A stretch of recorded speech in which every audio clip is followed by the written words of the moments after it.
It is the Practical Prayer Podcast, the pre-show on New Thought Media Network. I am Bill. That's over there is Carol.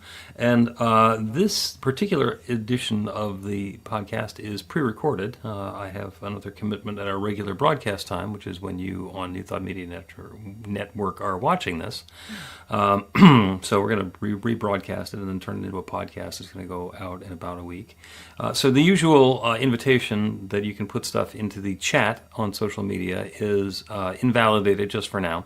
We'll be back live next Monday, but you can still go to the website, which is bethelight.com, that being b-the-light.com, and somebody went and hid my, let's see, there it is, bethelight.com. You can go over to that website and still find the way of getting a hold of us there and put in a comment and so forth. And we'll very much look forward to hearing from you.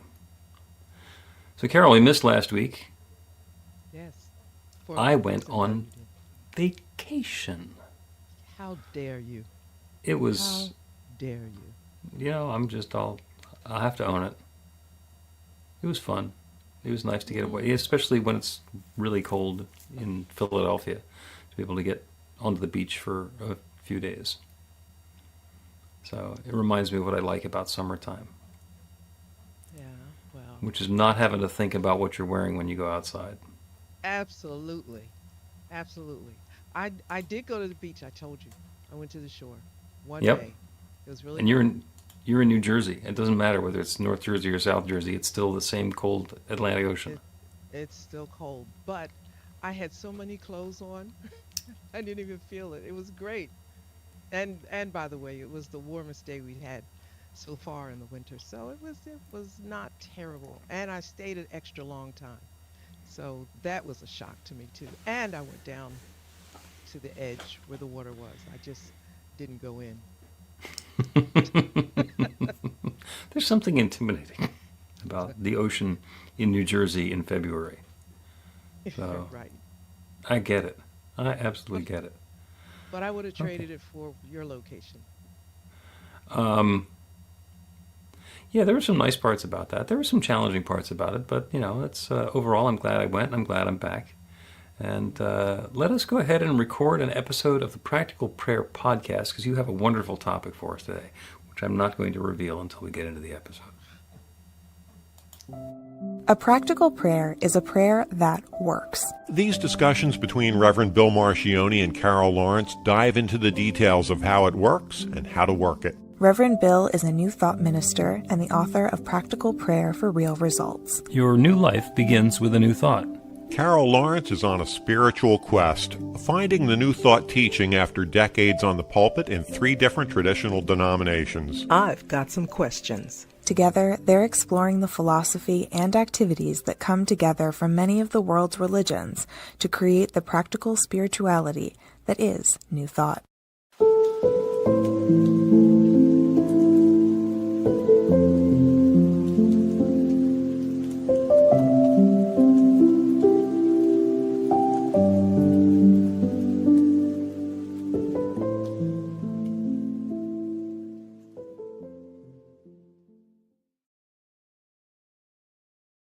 Welcome to the Practical Prayer Podcast. I'm Carol, here with Reverend Dr. Bill Marchiony. We're doing another episode of the Practical Prayer Podcast, and I'm looking forward to this conversation, because any conversation that starts with, in these difficult times like we're currently living, ... which of course, on the one hand, we are living in difficult, challenging times now, and you can go and look at self-help books that came out in the 70s and after 9/11 and during World War II and before World War I and all the way back. And they all will say stuff like, in challenging times like we're dealing with today. And that's, for me, a reminder that even though these times are challenging, this is not necessarily new. Might be a bigger challenge than we thought we'd faced in the past, but that's just a matter of degree. That's helpful too in this conversation because there have always been difficult times. And even in the good times in the United States, there have been people who are experiencing at the same time difficult times. What feels different is it feels quite overwhelming and widespread and very threatening in a lot of ways.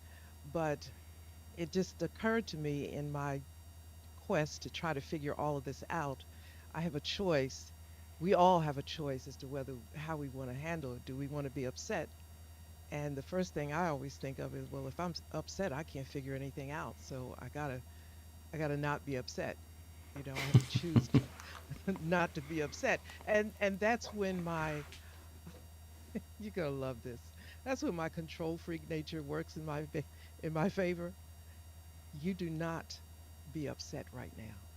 You do not be upset. You can control yourself into not being upset? I can do that.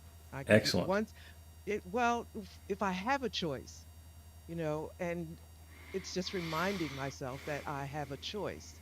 And in this moment, I need to make that choice. I need to do it today. And Hmm. so then when I get there, it goes from there. It's just all a part of, let me blame you, right? Can I It's a Hey, part of New Thought theology or New Thought philosophy, the teaching of Ernest Holmes. You know, we got you a can't blame choice. anybody? No, no, No, it, there's one it's power and presence, there's one love, there's one source, there's one creator. Then what can you be mad at? I can just go with, let's start with the choice because I can't even get to that level of thinking, that you just expressed until I'm not upset. Hmm. And I'm saying me, but me in general, because I'm assuming that that's the same, kind of protocol for everybody. You're not, the Bible says that you can't reason with an angry person. So you got to calm yourself down so that Yep. you can reason with yourself. Yeah. And with all of that, I have to acknowledge that what's going on currently in our political affairs is a little bit different than in the past. And mostly it's because of the speed at which stuff is happening. Exactly. So Yeah.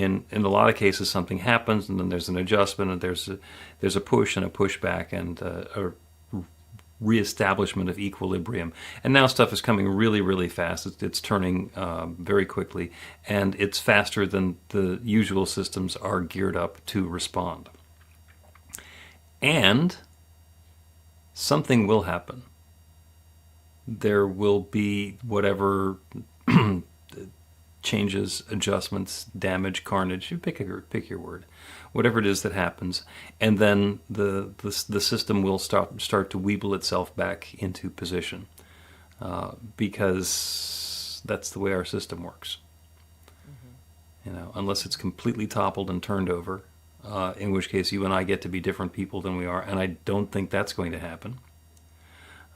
Then there will be a rebalancing somehow. Hmm. Hmm.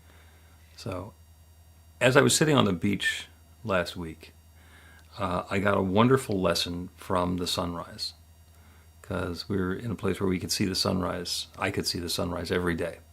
And I watched the sunrise 4 mornings in a row. And they were all exactly the same and they were all different because of the way that it happened. And where I was, the sunrise was somewhere between 7:04 the first day and 7:01 the last day. And it doesn't matter what we do, the sun is still going to come up tomorrow morning. In that particular place, in that particular way. The view might be different, the decorations might be different, the way that I feel about it might be different. But the sun is coming up tomorrow. Some big picture, even if everything goes completely to hell, the universe is not going to change that much. Hmm.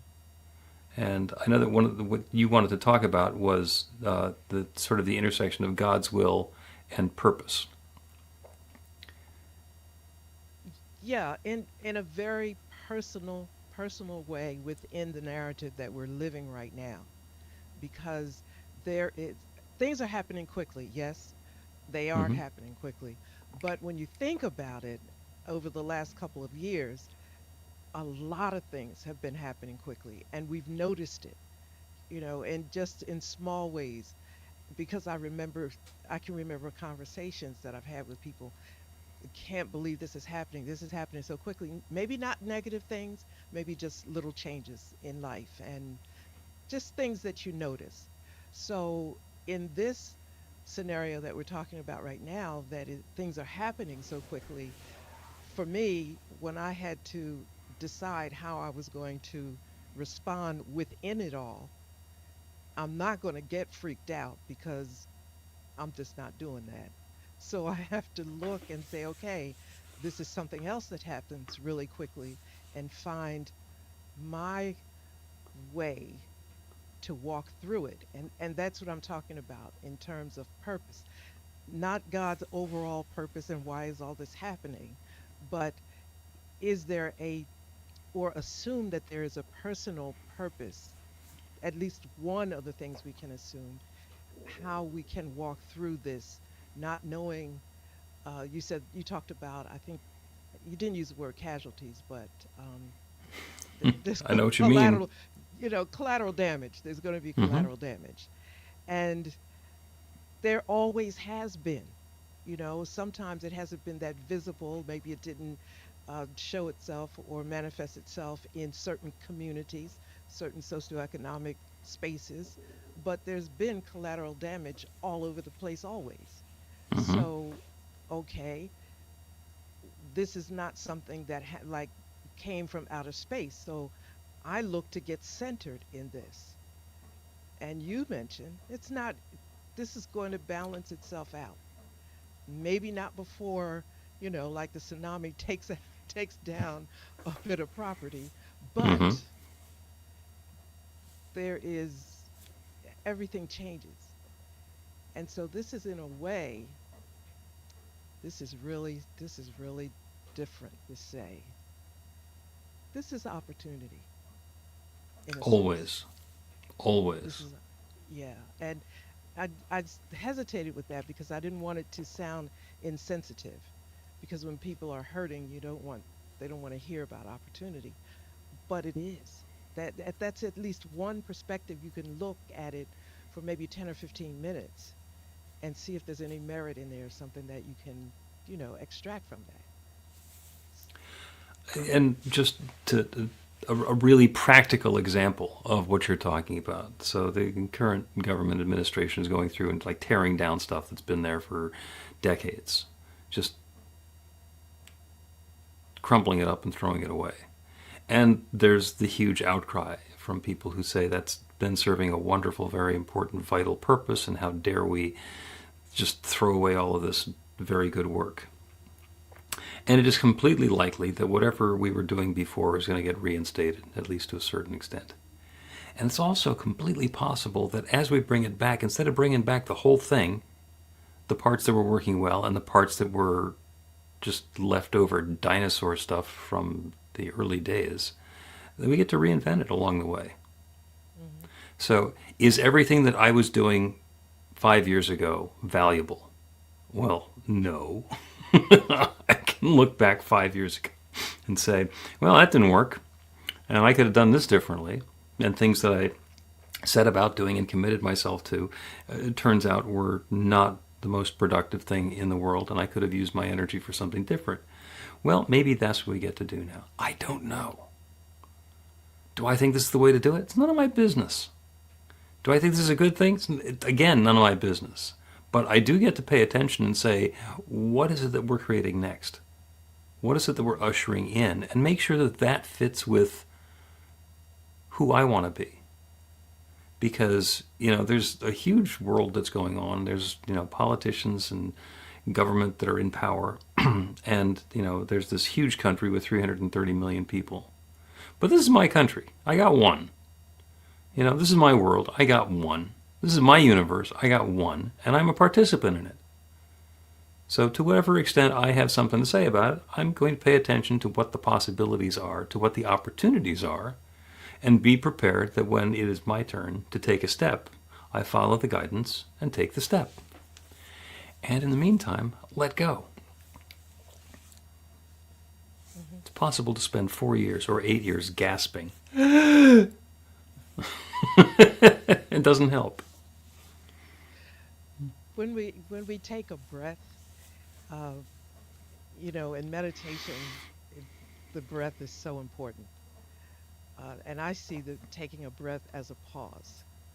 Just wait a second right here. Now, that has always been something that I remember hearing myself say since I can remember way back in early high school days. Just take a step back and see what's happening. This is whatever it is a real mess. So, what do I do in this time? And the first thing I thought of was opportunity.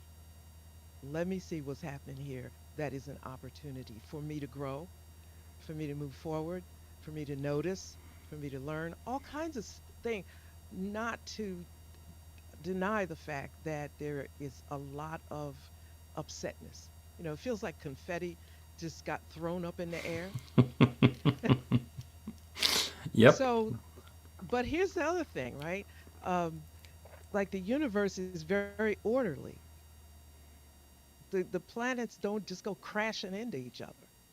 Yep. There's some kind of order in the universe. So this, whatever it is going to, without option, have to come into a place of order at some point. Hmm. And I remember Y2K. The world was going to end. There was going to be no more water, no more food to canned foods. Well, it was just all done. And I'm thinking, there's a certain place I look to see if there's panic. If there's not panic over there, I'm good. Right. So that's what I did. So here we are again with a different label. And sure, okay, so what is this? We could take a pause. We don't have to get caught up in the wind of worry. Not that there's nothing to worry about. I'm not trying to diminish it. But everything changes. True. Everything changes. Everything changes. I have the advantage slash disadvantage of remembering Y2K very clearly. Now, you were already in ministry by then. You weren't in the private sector still, were you? No, no.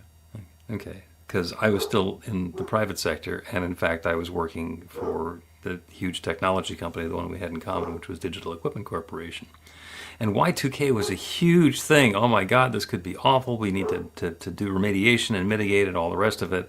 And people now don't even know what the deal was. Like, why is anybody concerned about this at all?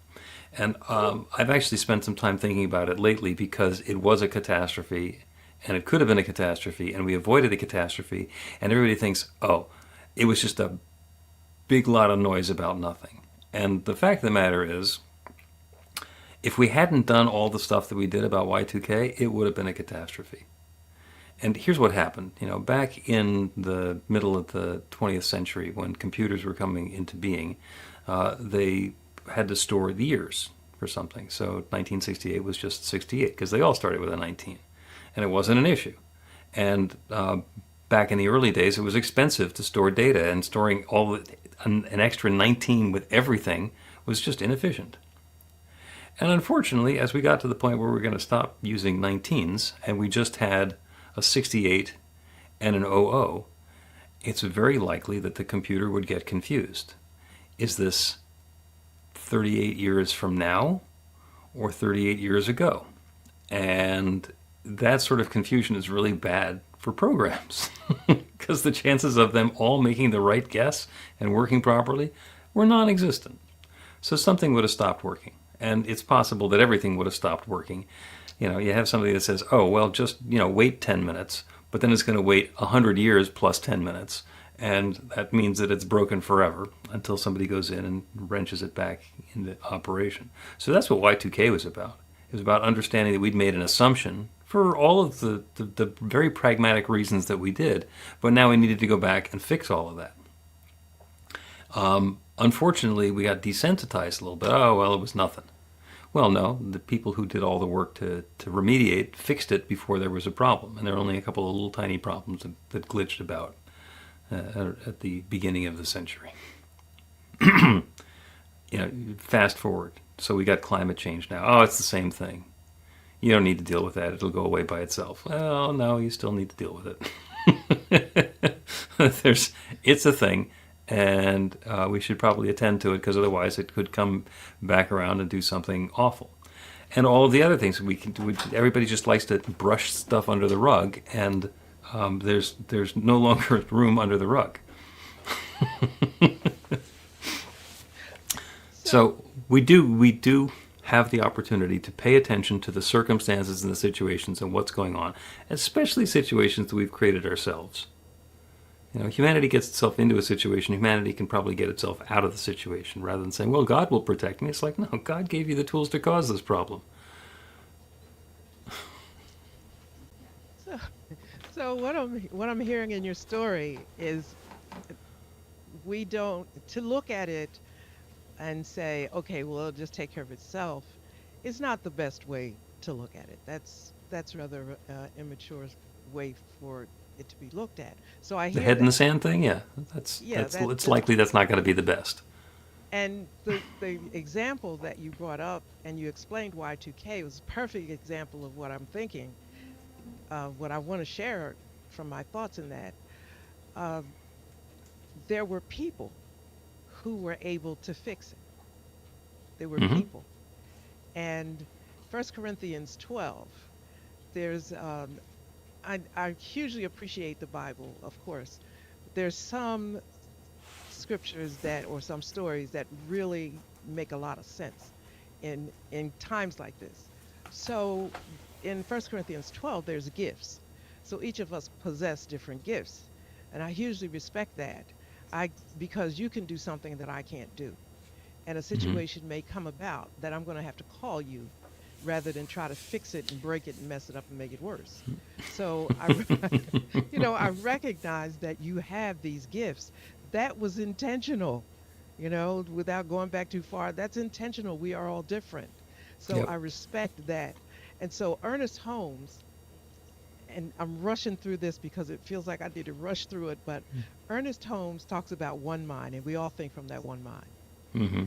So that is the most encouraging thing and the most grounding thing that I think you can hold on to, because in that one mind, there are minds like yours who were highly technical and dealing with the Y2K thing. You understood it, blah, blah, blah. There was no need for me to go get involved. I believed that, from my own perspective, I believe that, this thing's going to work out. I know it is because of certain things I believe. And people like you were saying, we understand how this. So the one mind is got the solution. It's going to work. Yep. So let me bring it up to right now. Okay. This crazy difficult situation that we're in, it seems overwhelming to me in some ways. I'm a little bit too old to get freaked out all the way. Age works in your favor. Yeah, because I've seen too much. But, and I've seen too much repeatedly that I know it doesn't change. But here's what's going on now.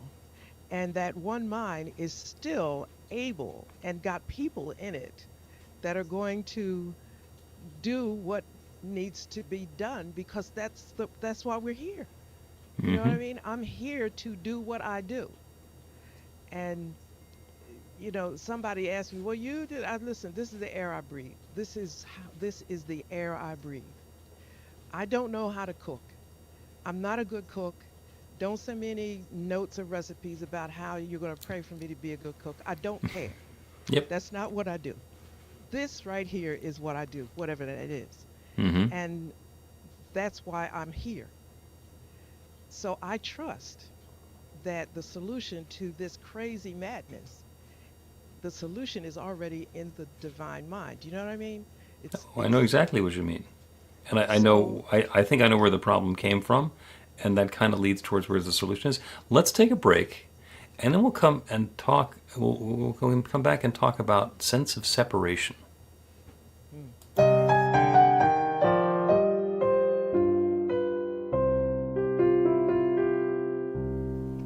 Are you ready to get results? Now, that's not a rhetorical question. Are you ready to get results? RUR2GR. That's actually the abbreviation for the steps in a practical prayer. Recognition, unification, realization, gratitude, and release. with a couple of extra steps in there in case some doubt creeps in along the way. RUR2GR. This class is about the prayer technique that's common to all of the spiritual practices and religions in the most effective prayers that they have. And by effective, I mean that the prayer works. It actually creates a change in the experience of the person doing the prayer. It gets a result. We're going to begin with theory, and then we're going to take it into practice. By the end of the class, you will have your very own practical prayer that will help create transformation in your life.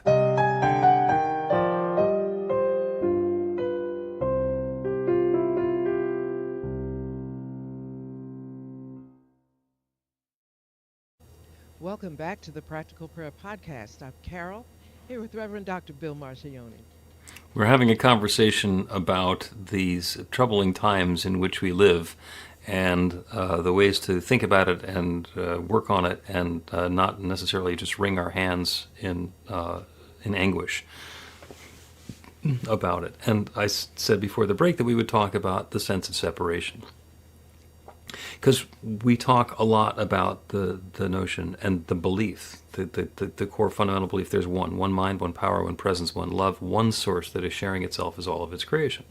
That's kind of the bedrock of the New Thought philosophy, and that's where we start. There is only one, and we can do the creation stories to get back to it if we want to. I'm not going to do that right now. And we are all part of that one. And that means that everything is that one love taking its own particular form. But in the world that we live in with our five senses, we have a very definite boundary line between what's me and what's not me. There's the inner and then there's the outer. And the fact that we're all connected is just not obvious at all.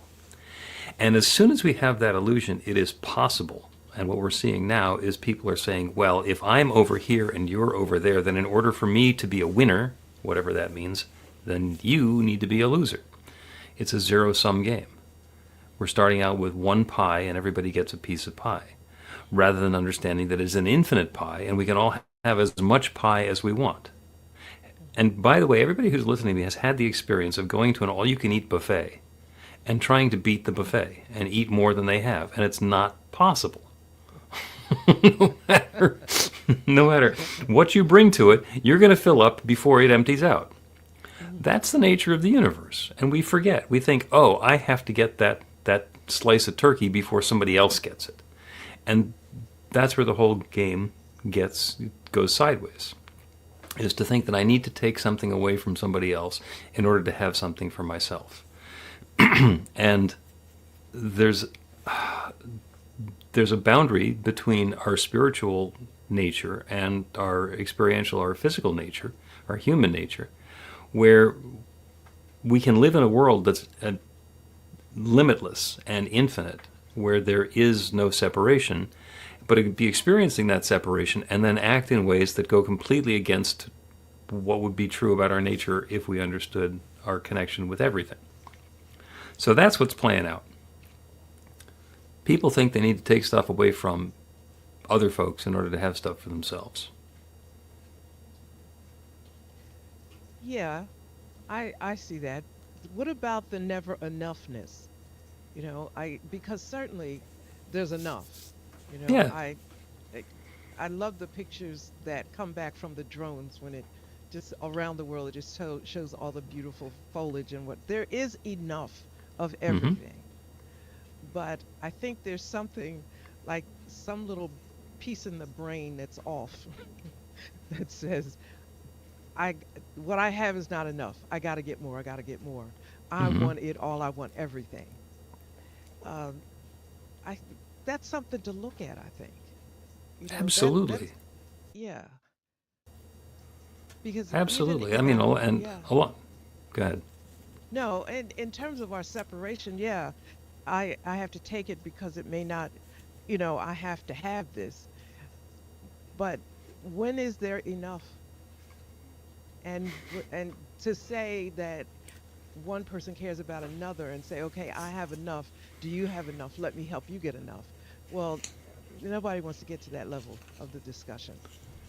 So let's hang out with, there's greed. Is that greed? That I have to have it all? How much do you need? It is ignoring the spiritual principle and focusing simply on the human, the temporal, what's going on in the world around us. And the part that is, in a way, amusing, but if it weren't so tragic, I've been teaching this class on how to do healing like Jesus, so I've been reading a lot of early New Testament stuff, the Gospels. And the current political movement is wanting to be Christian national. So they're leading with their Christianity. They want everybody to be Christian. And Jesus really clearly said, don't put your treasure in the storehouse. Don't try and save stuff, because it'll go bad. The moths will eat it, it will rust, it will go bad. Count on the infinite to provide what needs to be provided. And implied in all of that is that there's plenty for everybody. You know, he's talking about how beautifully the lilies are decorated. Well, I don't want to be dressed like a lily, but I get the point. And the same thing is true of us. Once we let go of the thought that I need to take everything that there is and put it in the storehouse so I'll have it for later, and trust that there will be enough for me and for everybody, that's the game changer. That's the game changer. And the sad part is, we're hearing, oh, you need to be more Christian, but we're going to ignore that pretty fundamental thing that actually, Jesus actually said. This isn't something that people said Jesus said or think that Jesus meant. This is something that he actually said.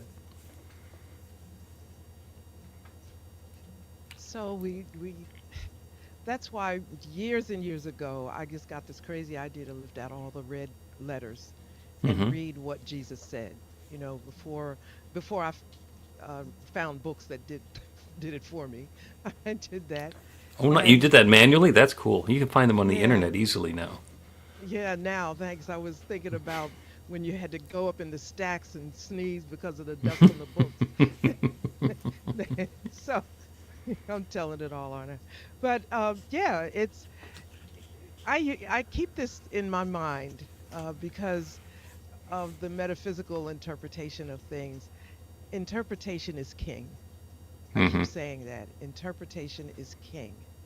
And if you want to get on the road to truth, because I'm careful not to say to the truth, but you have to say that this is the way I see it. Is there any other way to look at it? And then when I look at it that way, is there any other way to look at it? Yep. It depends on what your desire is. Mine is peace. I want peace. Don't bother me, and just let me be free to go get my sushi and get down to the ocean, right? And as I want, I'm careful not to say that's all I want, because when you get something, then you want a little more and you want a little more. But stay in the moment of the desire. Okay, this is what you want right now. I've got this. I'm thinking already, you know what, I think I'd like this. Okay, go with that. But there's some fear or something inside, and maybe a little something else. It's that I have to have it all, and I have to control it all. And, I'll leave it at that for the moment. Yep. Oh, it's possible to go in like a dozen different directions at this point. An interesting exercise is to intentionally, when something comes up that I like or I don't like, I don't want this to happen. If my response is, well, what if I don't do anything about that? What if I just let that happen? Then what? Then what? So let me just see what happens, And there's our Chicken Little. Oh my God, the sky is falling. Everything is horrible. Nothing's, everything's gone. What happens if I don't do that? What happens if I don't take control the way that I know that I can and I should? Right. And see what happens. So there's a lot going on. We will take another break now, and the prayer is going to be, on the one hand, it's on peace, which is peace in the world around us, and peace of mind, which is that same peace but internally, and also surrender. Because when we have the answers, we are at our most dangerous. When we let go of the thought that we already know, and we say, well, maybe there's something else possible, maybe there's something different going on here, then it's game on. Let's take a break and come back with a prayer. Get inspiration in an instant. God calls are the gentle and uplifting moment of truth to help you remember that the bright light of God's love is shining right now as you. It's your God Call with Reverend Bill. Start your 2-week free trial today, and you'll get a phone call 4 times a week from Reverend Bill with an uplifting half-minute message filled with insight, wisdom, story, and fun. Let your light shine. You can answer the call to listen to it live or let it go to voicemail so you can hear it later. After the free trial, your subscription is just $5.95 a month. The details are at godcall.org. God calls are disruptive, intentionally. Whenever you write something, put on a gold star. They take you away from your routine to remind you about the truth of who you really are. They come at random times between 8:15 a.m. and 6 p.m., so you won't be expecting them. And somehow, the message is exactly what you need to hear at the time. Magic is loose in the world. It's a moment of motivation in the middle of your day. Find out more and start your 2-week free trial now at godcall.org. Welcome back to the Practical Prayer Podcast. I'm Carol, here with Reverend Dr. Bill Marchiony. We're talking about what happens when what we think we know isn't accurate. Because the most dangerous is when something happens and I know what that means. I know what happened, I know what it means, I know what to do. And the metaphor is somebody who gets the idea that I need to follow this path. I'm going to run down this path, I'm going to drive down this path as quickly as I can because that's the way to get to where I'm going. And somebody says, the bridge is out, or there's a cliff that way, or there's something else that's not what you think about the path. When we make the decision, I know best, and I'm not paying attention to those voices, those other people who have a different idea, catastrophe, the game on. So the question that we get to ask ourselves, what if I don't have the answer? What if this other possibility is worth considering? What if there's something different that can happen? So we've been talking about purpose and difficult times that we live in, and there are a lot of folks who are wanting to put their head in the sand and not paying attention because it's just so overwhelming, and I get it. And maybe that's not the best thing to do either. Maybe the thing to do is to find a new balance point. Okay, how much can you pay attention to? What can you do so that you are aware that when your moment to take action comes along, you'll actually have an idea that it's yours to do? We talk about listening to the still small voice and letting that still small voice guide us and direct us and invite us and nudge us. And if we turn the background music up so loud that we can't hear it, just because it disturbs us to have all that noise going on, maybe we're going to miss something. So that's the prayer. The prayer is for that balance point. If I let go of everything that I think that I know, I can open myself to know something different. That's surrender. So as you're comfortable, go ahead and close your eyes, and we can turn away from the world around us so we can turn to that infinite power and presence, that divine essence that creates everything, that one source that shares itself as all of its creation. That infinite mind that knows everything. Open ourselves up to the awareness that that mind is embodied within us. Everything that infinite intelligence knows is available to us.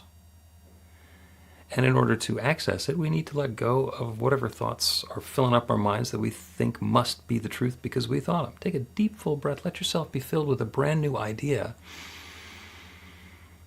And breathe out and surrender. Let go of whatever has been there before. Allow some room for something new. Another breath in and invite in that newness, that freshness, that insight, that inspiration. And as you breathe out, again, let go. Let go of everything that you think you already know. Surrender it. Not because it's wrong. If it's right, it'll come back. Continue breathing. And allow that process of letting go of everything that you thought you knew, all of the activities that you thought you needed to be involved in, all of the strategies that you had for coping, let go of them. and invite in guidance for that newness. And while we're at it, we'll set the intention for that newness to fill us in a way that brings harmony and peace of mind to us, and peace and uplift into our world. Is it possible for this next experience of life to be even better than we could possibly imagine? Well, yeah. It's an infinite creative power that creates everything. This is the power that creates galaxies. That's the power that has created each of us. That is the power that has created this current situation. It certainly has the ability to create newness in a way that goes far beyond anything that we have experienced or understood or controlled so far. That's what we get to let go of. And as we do so, we make room for that magical wow, that next new experience that's not based on anything that we could have anticipated before. Good and more good is available. It is poised now, ready to unfold in our lives. Perhaps there are steps for us to take. In which case, letting go of attachment to thinking we know how it's going to go, and being open to the guidance, so we can be informed as to when there is something to accept, to embrace, to participate in, and when it's possible to let go of things that are no longer serving. That guidance is always available. This is the partnership that we're in with that infinite creative power. It is constantly creating. It has created each of us and everything we know about, everything we experience, everything in this manifest universe. And it is creating this next new experience in ways that go beyond what we're thinking about. And so I'm grateful for all of this goodness. And with gratitude for this good, I speak this word, I release it into that creative law that creates everything. And I know it is now creating this. And so I let it be. And so it is. The Practical Prayer Podcast with Reverend Bill Marchiony and Carol Lawrence is a production of BeTheLight.com, be-the-light.com, where you can find more information about practical prayer for real results. Our theme is by Music of Wisdom. You can learn about the spiritual community of New Thought Philadelphia with daily guided meditations, Weekly celebrations of spirit and Reverend Bill's classes in practical spirituality at newthoughtphilly.org.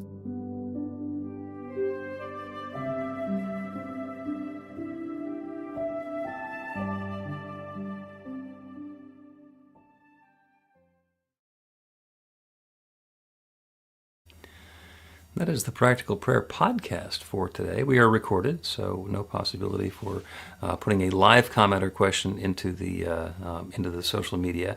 However, you are more than welcome to go to the website, BeTheLight.com, be-the-light.com, like it says over there, and find the Practical Prayer section and put in a comment over there. Carol, thank you so much. Thank you. Thank you. Are you feeling more peaceful? I'm good.